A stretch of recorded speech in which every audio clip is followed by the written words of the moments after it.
भागवत पुराण के अनुसार यह है माता तुलसी की संप तुलसी से जुड़ी एक कथा बहुत प्रचलित है। श्रीमद् देवी भागवत पुराण में इनके अवतरण की दिव्य लीला कथा भी बनाई गई है। एक बार शिव ने अपने तेज को समुद्र में फेंक दिया था। उससे एक महातेजस्वी बालक ने जन्म लिया। यह बालक आगे चलकर जालंधर के नाम से पराक्रमी दैत्य राजा बना। इसकी राजधानी का नाम जालंधर नगरी था। दैत्यराज कालनेमी की कन्या वृंदा का विवाह जालंधर से हुआ। जालंधर महाराक्षस था। अपनी सत्ता के मद में चूर उसने माता लक्ष्मी को पाने की कामना से युद्ध किया, परंतु समुद्र से ही उत्पन्न होने के कारण माता लक्ष्मी ने उसे अपने भाई के रूप में स्वीकार किया। वहां से पराजित होकर वह देवी पार्वती को पाने की लालसा से कैलाश पर्वत पर गया। भगवान देवाधिदेव शिव का ही रूप धरकर माता पार्वती के समीप गया, परंतु मां ने अपने योगबल से उसे तुरंत पहचान लिया तथा वहां से अंतर्ध्यान हो गईं। देवी पार्वती ने क्रुद्ध होकर सारा वृतांत भगवान विष्णु को सुनाया। जालंधर की पत्नी वृंदा अत्यंत पतिव्रता स्त्री थी।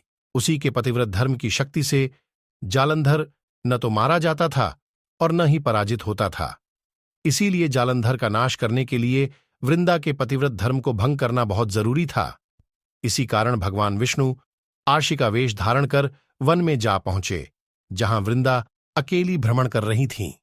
भगवान के साथ 2 मायावी राक्षस भी थे, जिन्हें देखकर वृंदा भयभीत हो गईं। अर्षि ने वृंदा के सामने पल में दोनों को भस्म कर दिया।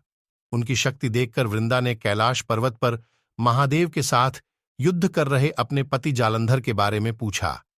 अर्षि ने अपने माया जाल से 2 वानर प्रकट किए। एक वानर के हाथ में जालंधर का सिर था तथा दूसरे के हाथ में धड़।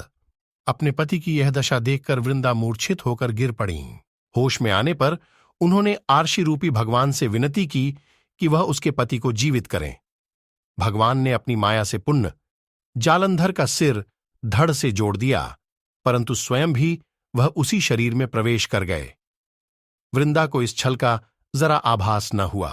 जालंधर बने भगवान के साथ वृंदा पतिव्रता का व्यवहार करने लगी, जिससे उसका सतीत्व भंग हो गया।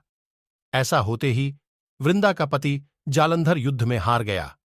इस सारी लीला का जब वृंदा को पता चला तो उसने क्रुद्ध होकर भगवान विष्णु को शिला होने का श्राप दे दिया तथा स्वयं सती हो गईं।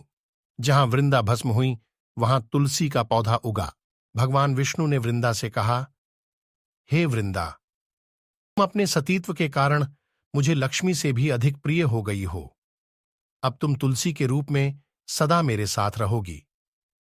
जो मनुष्य भी मेरे शालिग्राम रूप के साथ तुलसी का विवाह करेगा, उसे इस लोक और परलोक में विपुल यश प्राप्त होगा। जिस घर में तुलसी होती है वहां यम के दूत भी असमय नहीं जा सकते। गंगा व नर्मदा के जल में स्नान तथा तुलसी का पूजन बराबर माना जाता है। चाहे मनुष्य कितना भी पापी क्यों न हो, मृत्यु के समय जिसके प्राण मंजरी रहित तुलसी और गंगा जल मुख में रखकर निकल जाते हैं, वह पापों से मुक्त होकर वैकुंठ धाम को प्राप्त होता है। जो मनुष्य तुलसी व आंवलों की छाया में अपने पितरों का श्राद्ध करता है, उसके पितर मोक्ष को प्राप्त हो जाते हैं।